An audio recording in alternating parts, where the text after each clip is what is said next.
I'm Brad Bough, along with Lee Hutchinson, and welcome to another episode of the Indiana History Project. Today, our very special guest is a gentleman who has served the community of Bedford for 35 years as a police officer. He is Chief Dennis Parsley of the Bedford Police Department. Welcome to the Indiana History Project, Chief. Thank you for having me, It's very sir. good to have you here. Thank you very much. In your 35 years of service to the department, you've seen a lot of interesting cases, I'm sure. What would you like to talk about? Some of the cases that you've worked on or some of the cases that you have heard about through the years? Well, I think anytime you start thinking about the past, certain funny things come to light. First of all, when my very first day, the first thing they did, they sat down, they gave me the police log and told me to the first thing you do every day is you read the police log, see what happened in the 16 hours since you've been there last. My very first call that I read as a police officer was a woman at some given address requests a police officer reference being bitten by a duck. And as I read that, I thought, well, this is code for something. So I asked one of the seasoned officers, I said, what does that mean, got bitten by a duck? And he looked at me like I was a moron and said, means a duck bit her. And I said, you mean that they call the police for that? And he gave me, my first day on the job, gave me probably the best advice I've had in 35 years. He said, Dennis, they call the police for everything. And I found that to be so. We've done everything from answer animal calls. I've scared ghosts out of houses for people. We've found ghosts hidden in walls for people.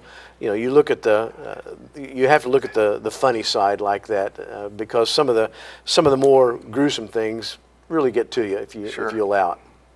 So, but you have everything. A lot of people think Bedford, being a medium-sized city, doesn't have a lot, but you have everything in Bedford that you have in a major city, just perhaps on a smaller scale.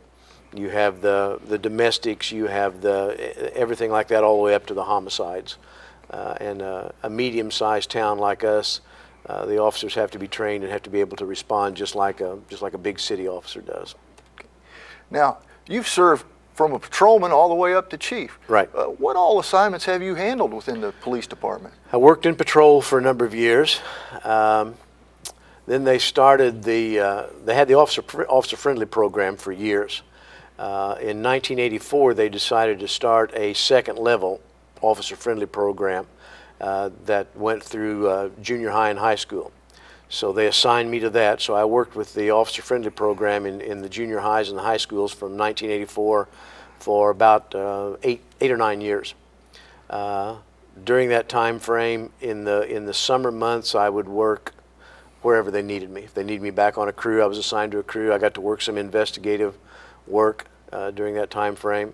Then from that position, I went to the training officer that was responsible for the training and for the documentation of the training for the police department, and served in that for a number of years, and then was appointed chief after that.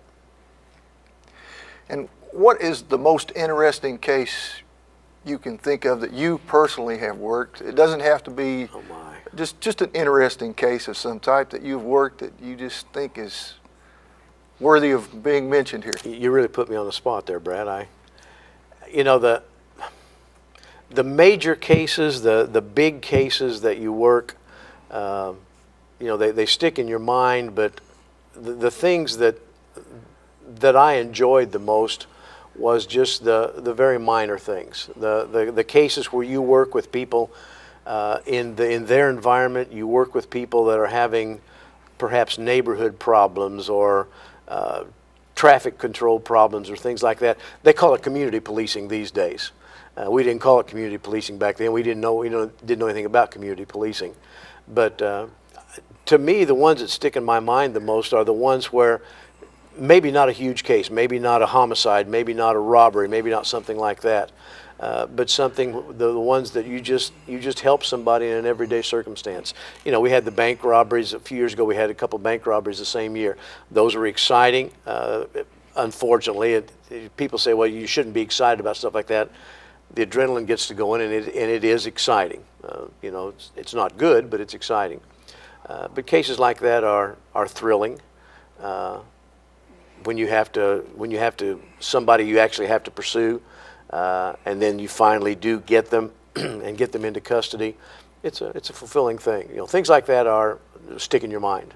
The cases like that where you have somebody that actually maybe flees from you or something like that, and you have to chase them. The most satisfying things are the things where you help somebody. Absolutely. And done what a policeman is to do to help restore peace in the community. Things that would not make a TV show. Yes. They wouldn't make a good Hawaii 5-0 or something like that.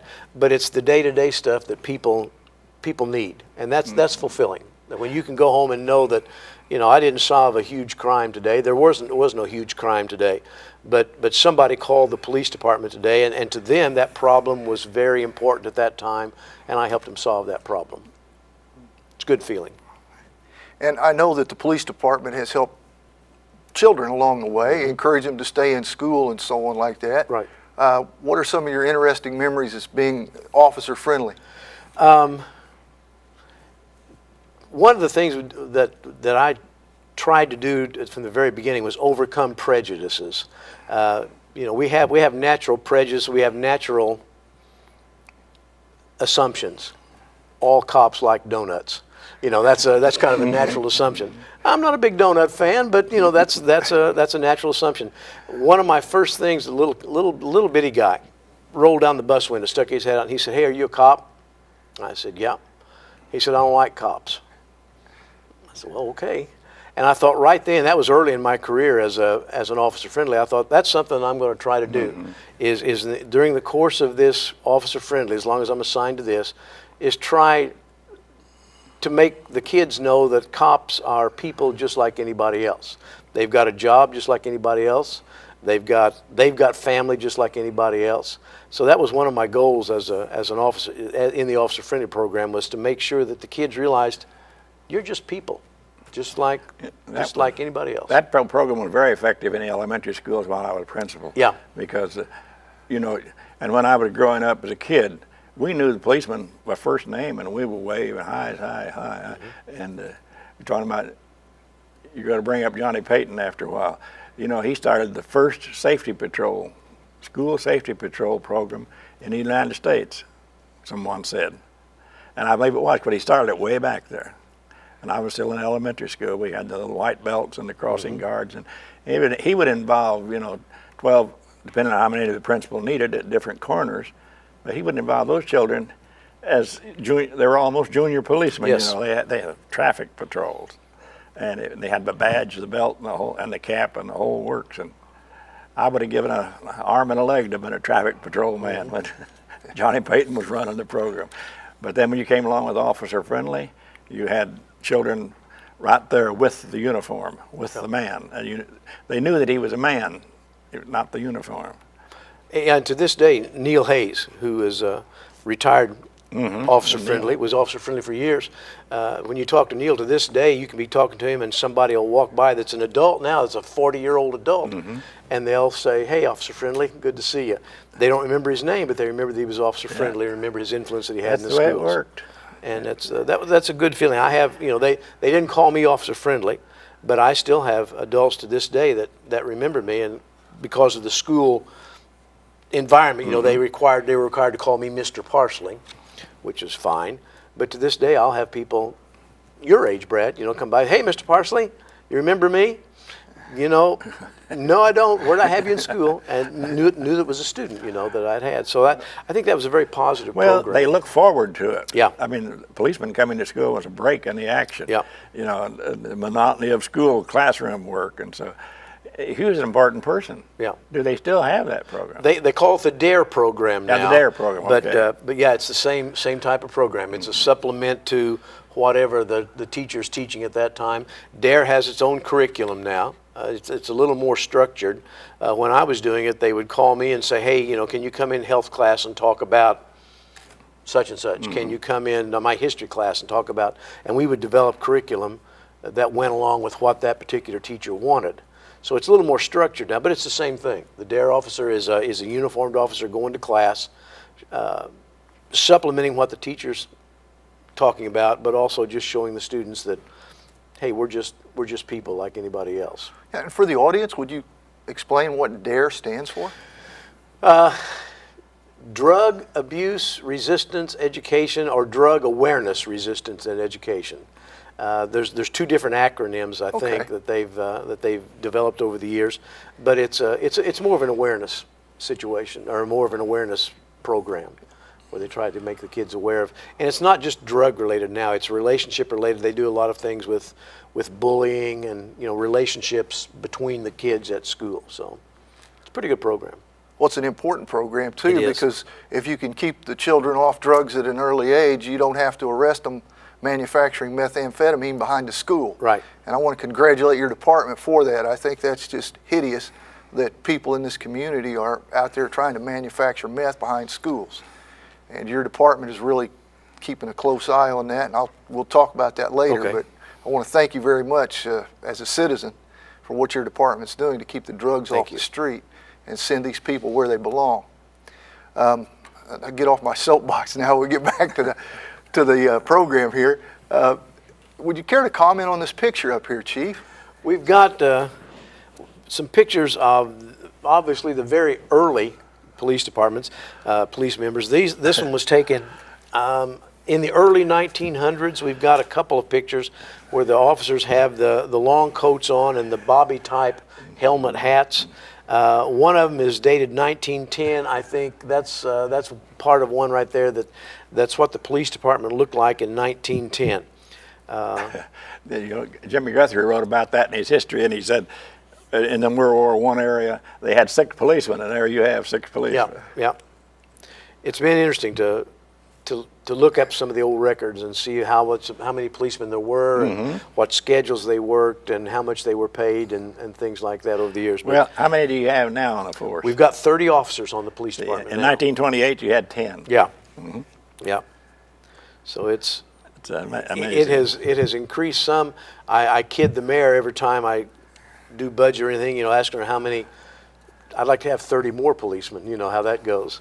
Sure. But there never seems like there's enough. But we've got a good force. They get the job done, and they do a good job. Well, the force hasn't grown that much in probably 30 years, has No, it? actually it hasn't. When I hired on in '78, we had 33 officers. So we're working now with 3 officers less than what we had 35 years ago. And you have an expanded business community too now to both in police. area and population, and the quantity of calls. It's amazing how many calls we answer each day. But you work with what you got. And you're doing a good job with what you got. I will say that. Here's another picture, Chief. You want to care to comment on that one? 1924. That's the police department. The picture of the policemen.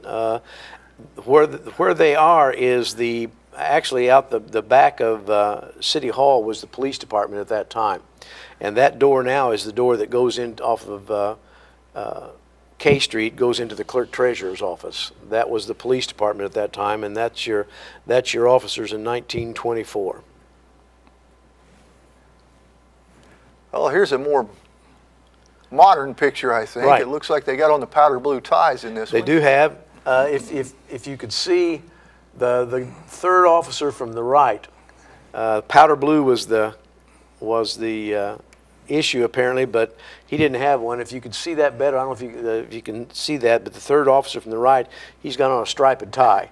Like he couldn't find his blue tie that day maybe, so he ran home, and they're going to take a picture, so he ran home and grabbed the tie, and that was as close as he could get. That's 1948. The officers on each end, you can see they have breeches on and boots.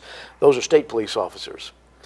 So the state police officers worked hand in hand with Bedford officers, still do. Now, what date is that again? That's 1948. Jim Sutton is one of those officers. Yeah, I remember Jim Sutton. And I don't remember who the other one is. I think the other one on the other end is Joe O'Brien. But that's state police officers and the Bedford force in 1948. Now, Frank Sutton, when he retired from the state police, he came to work for you fellas, didn't he? Yeah. When I hired on in '78, Jim was the night dispatcher. So he went from state policing to Bedford dispatching, and dispatched, goodness, I don't know how many years for us. But he was the third shift great. dispatcher at that time. I had all his kids at Lincoln School. Yeah. Good man. Good man. Yes, he was. And here we have a picture. It looks like outside of a restaurant there, Chief. Right. That's in the late 1950s. That is Leonard's Drive-In at that time, which at that time was one of the big hangouts in town. I've been told that's a 1959 Ford. I think that looks right. And at that time they had two of those vehicles, exactly alike, and those were the two patrol vehicles in '59. I don't know who the girl is, but she was probably important at that time for that picture. They had a time getting automobiles. Yes. Patrolmen were patrolmen. Right. They walked the streets. Right. And very few cars, and it was a pleasure for the police department to pick up another car. Yeah, looking at how they obtained automobiles, there were in 1933 they had one Model A police car. In 51, Elwood Val told me in 1951 they had two cars. Both of them were Nash's, and only one of them ran. Yeah, I've heard that story too. And then you talk about they were patrol officers. The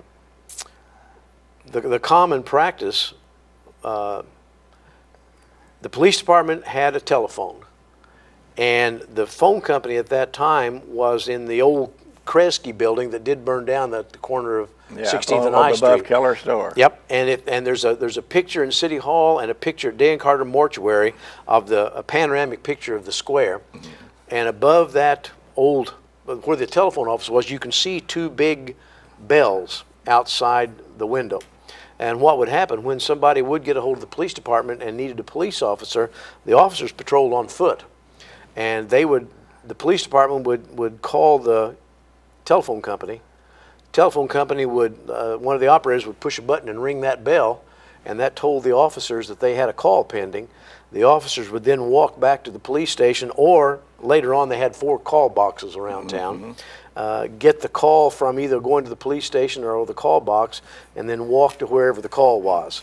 So, immediate response didn't exist at that time. But in those days, everything was downtown. Yep. Today, without a car, you would be helpless. Well, you couldn't do the job. Because today we're so spread out. Right. But in those days, everything was around the square or just off the square. And it's just amazing how many businesses were squeezed into that little area. Yeah. The merchants even hired a former policeman, Dart Gibson, to go around and check the doors at night. And he would make his patrol. He'd go up and shake every door. Yeah, he could do it all. They called them merchant police because in the early 1900s, no such thing as nighttime patrol. It wasn't until I've got it down somewhere, but I don't remember where it was at. But when it came time to go off work, everybody went home, and then the merchant police was hired, as Lee said, by some particular merchants, and their job was to patrol those particular businesses. Yeah. So we go back a few years. Have the merchant police, or have they been known by any other name in different places in the county? Well, if you go all the way back to Palestine, First county seat. First county seat, Palestine had what they called the. Let me see if I can find it real quick. It's in some of my notes.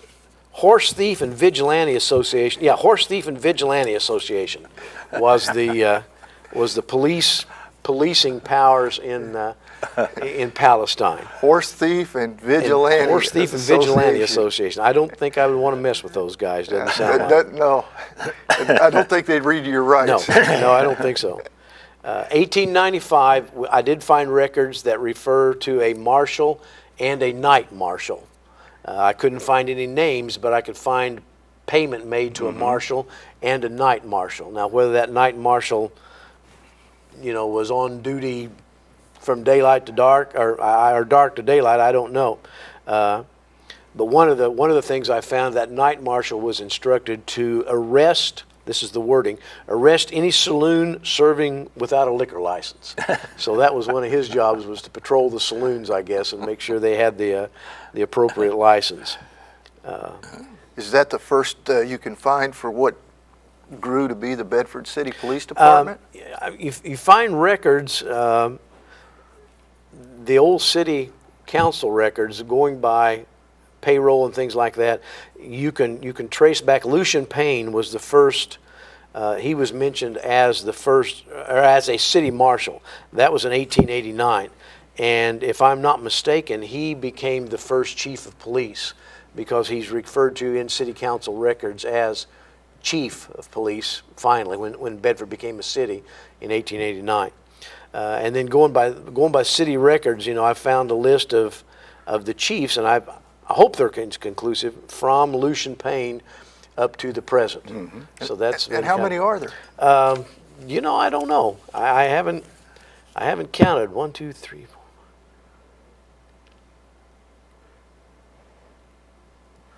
Looks like I'm the 25th, if my numbers are right. You want to read those off for the audience? Because I'm sure a lot of the folks out there remember some of them. They may have some relatives.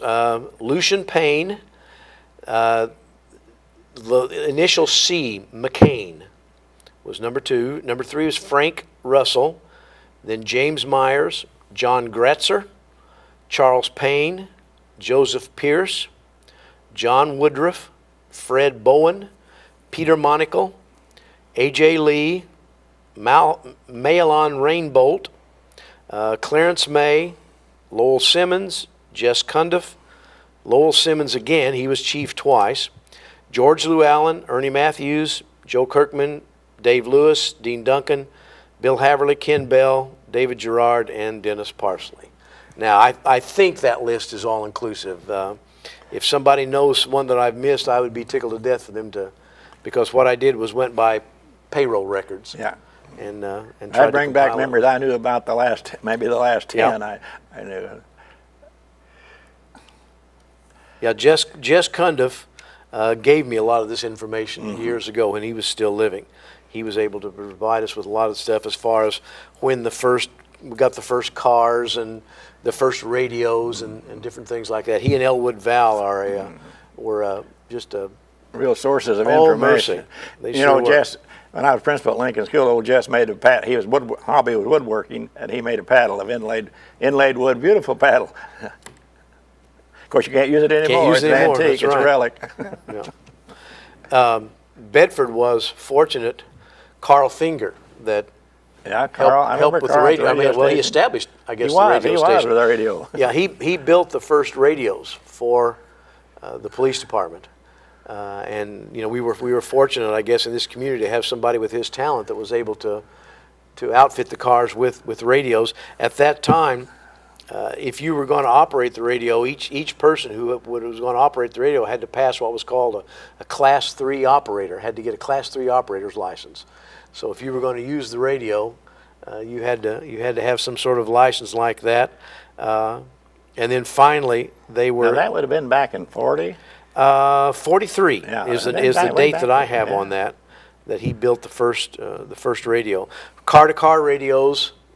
Those radios were police department to the car. There was no communication car to car.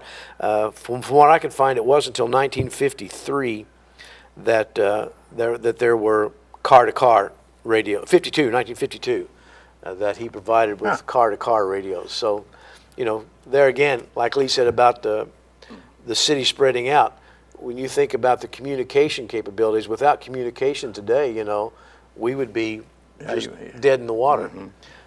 So it's amazing to think about a time when not only did the officers have to walk to each call, but there was no communication between officers until you could get within hollering distance of each other. In your record, did you find anything about using a horse and buggy? I did not. I never saw anything about that. Somebody mentioned that someone offered the department a horse and buggy if they would feed the horse. If they'd feed the horse. No, I never did find anything And like the that. fire department was right there, and they had the hay also. Yeah. The fire department was right behind. Actually, where the police department is now was the fire station, and I've seen pictures of the big horse-drawn fire trucks and things like that. So they had the horses there, that's for sure. We're speaking about automobiles. Take a look at this one, Chief. This is one of your more modern Crown Victorias. Right. This is one of the sharper police cars I've seen around the state of Indiana. It truly is sharp looking. We changed as of last year, we changed the layout on the vehicles, put the big emblem on the hood that's the same as our shoulder patch. So now we've got the Crown Vics, we've got the Chargers like that, all have the basic layout. There's a Chevrolet. We've got some Tahoes also. I don't have a picture of those, and some Explorers. So we've got different types of vehicles now. You've got the patrol vehicles, the cars that you normally associate with patrol. We've also got we've been blessed with being able to purchase a number of four-wheel drive vehicles. Because again, in times past, when you didn't have four-wheel drive vehicles and a big snow hit, there was a clamoring to contact all the car dealers, and they were always very good to let us use four-wheel drive vehicles during bad snows. Well, that's one of those opportunities you had to help people who were stranded, right, and had an emergency. Absolutely. And you could do that work. And now we've got those vehicles that are available, that are ours now, that we can, we have those. We have the four-wheel drives. We even have a Hummer that is a military surplus Hummer. That's if we really need to get someplace nasty, that'll get you through. It'll get us there. Yeah. Sure will. This is a nice looking uniform. I really like that leather jacket and the way the hat. Yep. It's a nice looking uniform. Yeah, that is one of our, that's the gentleman that, Johnny. In fact, if you're in the background, I think that's one of the pictures. I think there's one of the safety officers in the background. You can see the kids with the white belts on. Right, absolutely. Yeah, that's, he was one of the motorcycle police officers. Therefore, he had the leather shirt or leather jacket and the breeches and all that. And the bow tie instead of the regular tie. Yeah. Now they said he had to buy his own motorcycle. Right. He made $100 a month, and they paid him $10 extra to maintain his motorcycle for gas and oil, where gas was probably 13 cents a gallon. But that's what I was talking about. He came to the schools and he worked with the children, and he was the Mr. Safety Patrol. Yep. And here's another picture of Johnny Payton, isn't it? Well, there's been some debate about that, but I think the consensus is that is probably him. That's a 1948. When I found that picture, I found it dated 1948. The assumption is that it's him, because Lee was mentioning, as far as he knew, there were only two motorcycle that's either officers. Johnny or Red Shackelford, I would think. All right. And Johnny went on to become sheriff of this county, didn't he? Yes, I'm sure he did. Yep, sure did. Maria Edward would know more about that. He was her grandfather. Johnny's daughter, Maria's mother, was my classmate in Bedford High School. Oh, okay. So this is a picture from 1948. That's the date that I was, that we assigned to that picture. Yeah. Okay. Now, Chief, what are some of the other situations that the Bedford Police deals with on a public basis? We've covered the schools and things like that. Are there any other programs that you have where gun safety or any of that? Yep. We try to do a civilian firearms shoot. We try to do one in the spring and one in the fall every year. A lot of people are interested in firearms, and obviously they want to handle their firearms in a safe manner. Handgun safety is something that we teach. And we have a class, like I said, every spring and every fall, usually 20 to 25 in each class. That's a Friday night classroom situation, and then Saturday we teach them out at the range. By the end of Saturday, we've had a lot of situations where people come, male and female, who have never handled a gun before. And by the end of the Saturday, they're not an expert by any means, but they're very comfortable handling their weapon. They know how to load it, they know how to unload it, they know how to safely fire the weapon, how to store it. So we think that's a pretty important program, and that's well attended every time. We always have to we have a waiting list always for people that want to. I was going to say there must be a big increase in people wanting to carry a gun. We had a class in June. And I think there were around 25, which is about all you can accommodate safely, at the range and classroom and everything.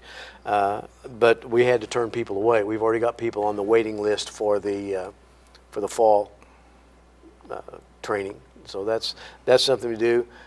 Canine is a big thing now. We have 2 canines, and we do a lot of present. I mean, not only do they do their actual patrol work, but they're a great public relations tool too. That we take the canines around to, oh mercy, schools, all kinds of events like that, service club events. They want to see the dogs. They want to see them work, and they are drug sniffing dogs. They are. Both of ours are full utility dogs. Yeah, they're drug sniffing, but they're also trackers. They're also officer protection. They're certified. I'm no expert in the canine, but I think it's 7 areas that they can certify in to become a full utility dog, and both of ours are full utility dogs at this time. And now you know about that. Yeah, I do. But the dogs I handled in 1979 for the United States Air Force were a lot different than the dogs today. Is that the right? police dogs today are more sociable. Right. The dog I handled, she was not so sociable, and that's the picture I have hanging on my office wall. You've been in I've there. seen that. Yeah, that's Roma. That was my first patrol dog. She wasn't what you would call a sociable dog at all. And that's a good point. That's one of the criteria for police dogs today, especially if you're going to use them in public relations like we do. One of the first things we check for in a dog is the sociability. Yes. I remember years ago, Mike Johnson, one of our canine master trainer, he and I went to Florida, and I went with him. I said, my job, Mike, is to get bit. I said, I'm going to go down there with you, and we're going to go up to this first dog, or the dog that we buy, and I'm going to pinch its ears and rub its nose, and if the thing bites me, we don't want that dog. And the dog we purchased, I went down, and the first thing I did was I grabbed it by the scruff of the neck and, did some things to it like kids would perhaps do at school. Correct. And, it licked me and like your dog at home would, and I said, and of course, then he looks for the professional stuff. I was looking for sociability, because that's a good point. If you're going to use them, they've got to be social. You're going to have them out in the public, around people. You don't want to have to worry about these dogs and their attitude toward the general public. And I saw him up at Von Lick's in northern Indiana, Von Lick Kennel. It's in Denver, Indiana. Mm-hmm. It's one of the bigger police canine kennels in the country. A lot of departments come up there and get every kind of dog you can think of, even the explosive detector dogs. So the canine program's working out very well for the Bedford Police Department. Yep. About what year did you get the canine onto the department, Chief? Do you remember? No. Okay. I sure well, don't. Hey, I'm going to guess, no guess problem. probably the early 90s, late 80s, early Okay. 90s was sometime. It's been around a while. Yeah. Mike Johnson was our first guy. We sent him to school, or the administration at that time sent him to school, and he has since become one of the premier trainers literally in the nation. Little old Bedford is really blessed that we've got a guy that's a master trainer here that has actually pioneered canine training methods, and he's had other master trainers come to him to learn his methods, because at first they said, you can't do that, can't be done. What you're doing or what you're saying you can do can't be done. And he has really revolutionized a lot of canine training. So we're very fortunate in this And state. I know exactly what you're saying, because I see police officers from various departments around Indiana in the city of Bedford. They all have canine on their cars, and they're all training with Officer Johnson. Right. So that's something that the city of Bedford and the people in the community can be proud of. Yep. Canine is a very good program, especially for drug suppression. There we go again. That's one of my hot button issues right now, is drug suppression. Well, I've always been amazed that there are people out here who don't understand what the capabilities of the police department are. Between the police and the sheriff and the state police, crime is on a dime, because they're going to catch you. You guys have all the facilities and all the equipment you need, and electrical equipment like the radios, and all tracked down. No one can really get away very long. You're right. We have been very blessed. Past and present administrations, city administrations, have allowed us to equip ourselves with literally state-of-the-art equipment. our SWAT team in town. Again, little old Bedford, we've got one of the best equipped and best trained SWAT teams in the state. I'd put them up against anybody in the state. They train every month. In fact, they train twice a month. The officers that are in charge of that are very diligent, and the administration has been very supportive of special programs like this that require special training and special equipment, allowing us both. So we are very fortunate. And you're right, we've got gadgets and gizmos and things that when I came on the job 35 years ago, you wouldn't have thought about using. You know, when you use night vision, you use thermal, you use all kinds of things like that that were military secrets probably just a few years That's ago. what I was getting ready to say. I know we had that stuff long before the police Yeah. had it. We Right. literally did. But the average citizen should understand that he doesn't have a chance. Right. I mean, whatever crime he commits, I mean, some of the kids will try to outrun police, or you know, they just don't understand. Well, this one guy thought that he could hide his drugs in a Tupperware container. He wrapped his drugs up in plastic, hid it in a Tupperware container, covered it with pepper, taped the Tupperware container sealed shut, he thought. My dog alerted on it from 20 feet. I mean, how'd you find that? It's like, it's not rocket science, guy. You know, you're not going to fool the dog. You're really not. If you think you're going to fool the dog, you're just fooling yourself. Now, the men you have on the force, how does the city go about selecting men who would make good policemen? We go through we have a standardized selection process. Obviously, we look at all the applications that we have. Any applicant that has anything on their record that would keep them from being a policeman, obviously, that application is discarded. But we have a testing process where we give just a general written intelligence test, and then we have a physical skills test after that. So we combine those two, and then we have a criteria. You know, we're going to take the top 5, we're going to take the top 10, however many out of this testing program. And then they go on further into an oral interview board, background check, all this kind of stuff. And really, it's an elimination process.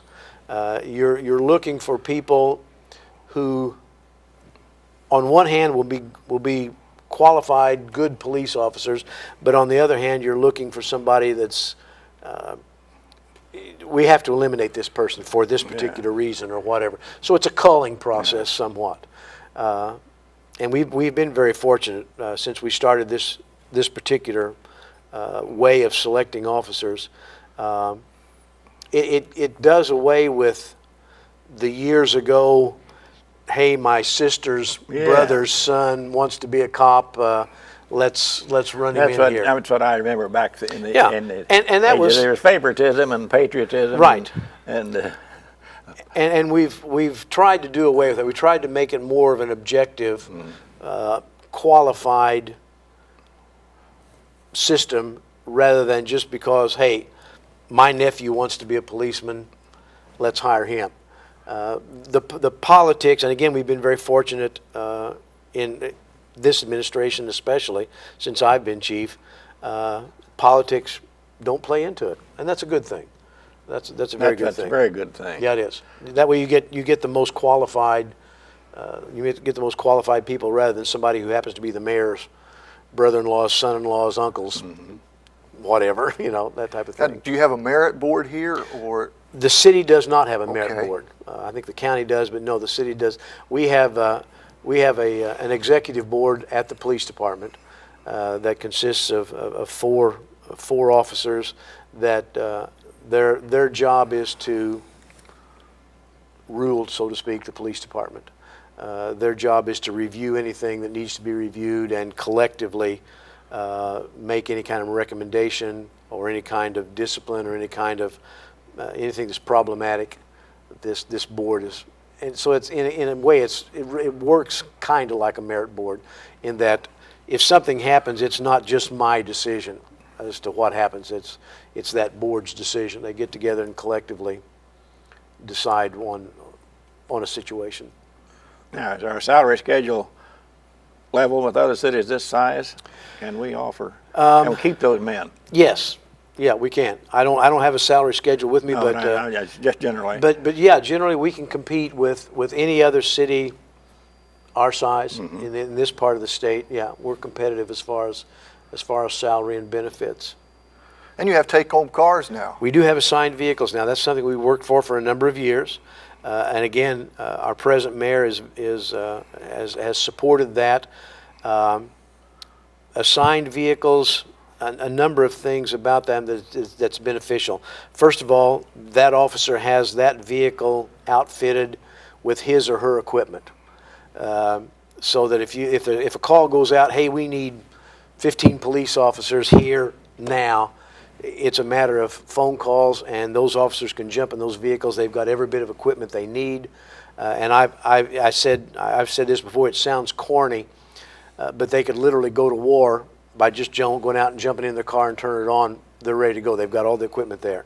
The cars last longer since they're assigned, rather than years ago when you had 2 or 3 pool cars. Those cars ran 24 hours a day, 7 days a week, 365 days a year. By the end of 1 year, that vehicle was shot because it had just run continually since the first day it was turned on. We can get probably 150,000 miles, maybe 5 years, out of vehicles now, having them assigned. So it's a real good thing. Plus, you've got more out there. I've had people get a little bit aggravated. Say, well, I saw a guy driving a police car and he wasn't on duty. Yeah, that's fine. Obviously, we don't go do our grocery shopping and stuff like that, but if somebody needs to drive this car from point A to point B in the city of Bedford and they drive a marked police car, that's okay. Because again, our guys all know that if I'm out here in this marked police car and there's any police action to be taken, I take it. You're in it, yeah. And I'm in a marked police car that allows me legally to do that. But your officers are on duty 24/7 by state law, aren't By they, state Chief? law and also by our rules and regs. We are on duty 24 hours a day. So again, that's why I don't have a real problem with them. And we have stipulations, where you can drive the marked cars and how much. The officers are required to put so much of their own gas money in the cars every month. So it's not a losing proposition at all. It's very beneficial to the community. Well, when you see a police car, naturally it's a deterrent, is what I'm getting at. Sure. It sure is. If you're thinking about going and shoplifting someplace and you see a police car parked out there, you're going to think twice about it, I would think. Or if you're going to rob that bank, oh, there sits a police car. Where's the policeman? Yep. Now, he should never park in a regular parking lot. He should park very, very visible, If he goes to Walmart, he ought to be out there. High profile, High profile. And again, people say, well, why do you fancy up the cars like this? You want them very recognizable. I want that big word police on the side. Sure. I want that badge. I want that patch very visible. So as Lee says, when somebody sees that, they know, well, there's a policeman around here someplace close. And I talk about the best looking police cars I've seen in the state, and I literally mean that. And I think the city of Bedford at one time had the worst looking police cars I'd ever seen. They were a white car with just the black letters police on them. And I thought, that just I don't know. Just something about those. Do you recall those cars, Chief? They used to look like the old, remember when generic stuff started coming in the stores, Yes. white label with blacks and beans? That's what they look like. They look like generic police cars. Yeah, it just said police on the side. I don't know. I just thought that. I don't know. But we've done better. We in have. the years, and I'm sure in the years to come that future police chiefs have got a lot to match with what you've done with these police cars, Chief. Well, and I really mean that. These are sharp cars. Thank you very much. There's always going to be, you don't ever want to get to the point of thinking, man, I'm the best there ever was. There's no doubt in my mind that whoever's chief next will improve on what we've done, and that's the good thing about it. You're always going to get better, and that's a very positive thing. Well, you have training. You have keep up work all the time. We do. Yeah, we're mandated to have so many hours of in-house training every year, and our officers exceed that number. And again, the administration has been very good as far as allowing us to budget money to go to training to keep current, because I can see what it was like 35 years ago when I came on the job, versus the training that we get today. The training that we got then was good for the time, but the times have changed so much, and training has had to change in relation to the changes we've seen, and it has. Now, I notice hash marks on your arm. Would you explain to the viewing audience what those stand for? If I'm walking down the street and I see a Bedford policeman, what am I looking at? If they're going to have their winter uniform on, there's long sleeve shirts on, which some guys call it their winter uniform. You're going to see the hash marks, one mark for every 5 years of service. Okay. So the guys make fun of me that said I'm not going to be able to bend my arm because I've been on for so many years, but I am the old man of the department. But they kid each other. The rookies are called slick sleeves because they don't have any hash marks yet. Well, that was the Air Force too. Yep. You say slick sleeve. That's right. But yeah, so when you see these marks on their arms, every one stands for 5 years of service. Don't tell them you're the old man. Tell them that's the power of the tiger there with all those stripes. That's exactly right. Yeah. That's exactly right. Well, Chief, now we have crime prevention here in the city. What are some recommendations that you would give to the average citizen about crime prevention? The one thing we preach time and time and time again, simplest thing in the world that you can do, and so many people don't do it, lock your doors. We have had, this year unfortunately, we've had a rash of vehicle break-ins. And I can think right now of only 3 or 4 that we've had that are what I call smash and grabs, where they actually break out a window or actually force themselves into the vehicle. What people do, crooks are like the rest of us. We're all basically lazy. If I can get away with doing something that's not near as hard a work, then I'm going to do it. Crooks are have the same attitude. If I can go up and I can try a latch on a vehicle and that door is unlocked, then I'm in and out of that vehicle without drawing a lot of attention to myself. It is amazing to me how many vehicles are left unlocked, how many garages, homes that we work burglaries or break-ins, and the first question is, was this garage locked? Was this vehicle locked? Well, no, I never locked my vehicle. I never locked my garage. I never locked my house. That's the best advice I can get or can give. Lock it up. I've seen people at parking lots. I've seen characters going through checking doors. Sure. And even if they don't belong in that vehicle, most of the people in that parking lot, the majority of the people aren't going to know whether they won't know. They won't know whether they belong in that car or not. So if they see me open a car door and get in, their assumption is that's my car, I belong in that vehicle. Whereas if I have to stand there and rattle the door or break a window or something, that's going to draw attention to myself. So what we tell people, the more inconvenient you can make it for a criminal, the less the chance that criminal is going to burglarize or break into your vehicle or your home. Same thing, porch lights. You know as well as I do, crime is not a spectator sport. If I'm a crook, the one thing I don't want is people being able to see me doing my criminal activity. Porch lights, dusk to dawn lights, motion lights, things like that. As far as the homeowner, a cheap light like that can be some of your best deterrent, because it's going to, if I'm a crook and I've got 2 houses and one of them's dark and one of them's lit up, which house am I going to go to? I'm going to go to the dark house because I can stay hidden there. So a lot of it's just common sense. And as I understand it, some people leave their car alarms off because they're parked at their house. And where do most of the thieves or the thefts occur at, Chief? Most of them are going to be in the homes or at the house. We have them that break in at get in cars and vehicles at Walmart, Kmart, stores like that. But by far the majority of them are at their homes. Now, Lee said he observed a character, walking around checking doors of a vehicle. If I observed a character, like Lee calls them, walking around checking doors at Kmart, Walmart, JC Plus, wherever, what should the average citizen do when he sees somebody doing that? Call us. We have people that say, well, I just hated to call you because I was afraid that this guy wasn't a crook or something like that. We love that. If you see something suspicious and you call us and it turns out to be nothing, that's wonderful. But at least we checked it out. Now, in this part of the world right now, if you call 911 on your cell phone, it's going to ring into the Lawrence County Police Department. But if it's a call for the city, they immediately transfer it to us. So cell phone, landline, whatever, call the police department and let us know, hey, something suspicious is going on.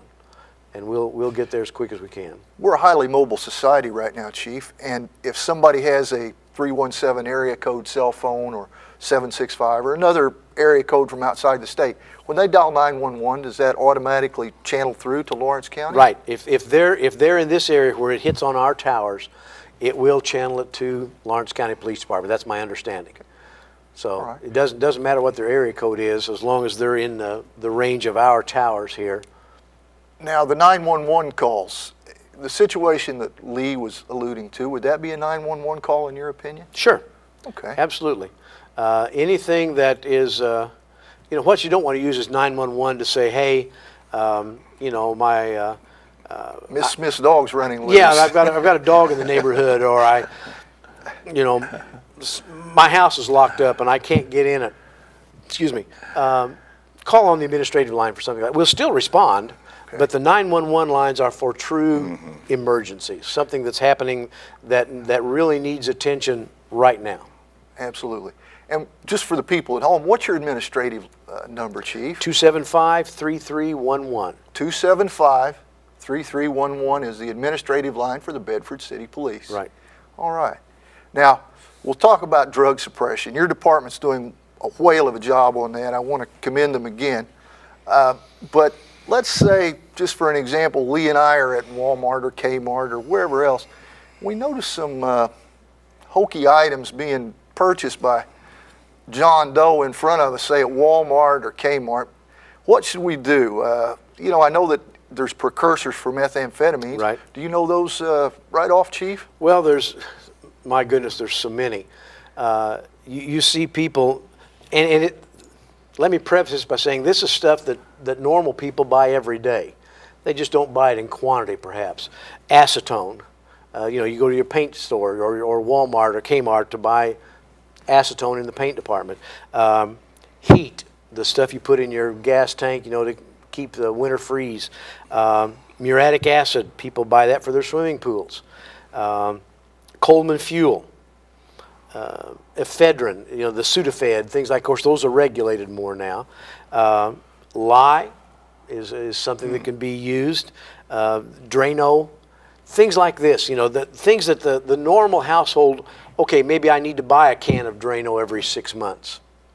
But if you see somebody who's they've got 5 cans of Drano and 2 cans of paint thinner and 3 or 4 cans of heat, now I don't think that person's using that for regular household use. Things like this and a lot of the stores are really good to let us know. A lot of the stores have, I think we talked the other day about the video cameras, right, that video things like this. And a lot of the stores are really good to call and say, hey, we just sold 6 cans of Coleman fuel to a guy that looks like he's about 20 years old. They're pretty good about calls like that. If we can get an ID on this person, hey, I just went through Walmart and there was a guy in front of me that bought, 5 gallons of muriatic acid. He checked out at 2 o'clock on register number 4. Any information we can get like that, we follow up on that. We follow up on the ephedrine sales, on things like that. We follow the pharmacies as far as who buys what. Of course, that's regulated now more than it used to be, obviously. But things like that, if you see something, just anything that looks weird. I mean, that's the easiest way to put it. Out of the ordinary, unusual. I encourage them to call us. It may be nothing, and we hope it is. But it also may be just exactly what we've been looking for the last 2 or 3 months, and you happen to have the information that we need. We would be dead in the water without public input. because you know as well as I do, with 30 police officers spread out over 3 shifts, work in uniform, and also criminal investigation, DARE, the administration, there's not going to be a police officer on every corner, every hour of every day. Without the general public, we're dead. So I encourage the public to call in information. And this time of year, you get a lot of heat. You could detect smells perhaps that are Absolutely. generated. If I'm walking through, say, we'll go to Walmart again. I'm walking through the Walmart parking lot. All of a sudden I smell rotten eggs around 3 or 4 cars. Would that be an indicator that something might be amiss? Right now, one of the big things is the one pot, it's called, or shake and bake meth labs, which are 1 bottle labs, and we found them everywhere. We found them with guys carrying them in their pockets. So, and there's a lot of times there's a smell, like you said, involved. You call us. Would it have an acetone smell, or would it be rotten eggs? A chemical, just again, depending on how they're doing it, what process they're using, it's going to be a very pungent smell. You know, not the normal smell you're going to smell walking past somebody's house, past somebody's car. It may be acidic, it may be rotten egg type smell, sulfuric, but it's going to be a very obvious chemical smell. And it may be the fact that they're done and they just dump the stuff. And I would encourage people, if they find bottles, empty bottles that have residue in them, that look like maybe brownish residue, colored residue, leave them alone. Give us a call, because those things need to be disposed of in a very specific manner. And even if they've dumped it out, a child could come along with, say, a pair of flip-flops on it. It'd be a severe burn. Yeah, it's from these chemicals. That much I do know. Yeah, it's a bad chemical. It requires special cleanup. Yeah. You know, it's not that we don't just take the thing and throw it in the garbage disposal. And Indiana State Police has a special team that comes in and cleans up things like that. Okay. And people are in a pitiful shape if they have to resort to chemicals and lye and crap like that would destroy their body. You know, they're really destroying themselves. It is, and the meth, it destroys you very rapidly, very addictive, but also very rapid in your deterioration. Sad situation. And we've got legal drugs that are being used illegally, Oxycontin, Lortab, things like that. And even the heroin. Now, the heroin is just hideous, because people don't realize this, but the heroin is what is funding the Taliban in Afghanistan. 80% of the world's opium is grown in Afghanistan, and we're funding terrorists. But what people don't realize is the local police are doing a fantastic job to shut down the market for it by arresting these people and thereby defunding the terrorists locally. And people don't realize that. We've got a good team, a cooperative team. Lawrence County Police and the Bedford Police Department have a cooperative team, and these guys do a very good job.